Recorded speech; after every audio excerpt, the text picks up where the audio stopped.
Hello, my name is Annete Callum-Bodser. I'm one of the trustees at Grit.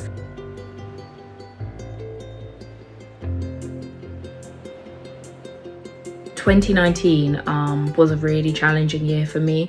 I faced homelessness, I faced the loss of my mother, so I was experiencing feelings of grief. I also was experiencing a disability as well that I thought would impact my career in law. And it was just these constant thoughts that I was feeling. I didn't know where to turn to for help. I felt I was lacking connection with people.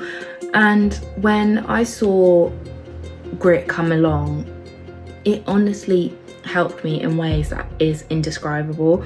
Like, for me, it offered me a fresh perspective on how I view myself and how I view the world. It taught me that to accept my disability without the fear of judgment, and I found my voice, I found myself all over again.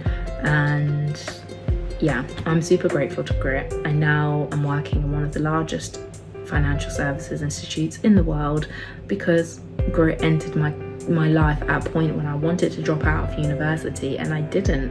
I persevered because Grit gave me the confidence and the encouragement and the care and somebody to just listen to you, a listening ear, to allow me to pursue my hopes, my dreams and ambitions.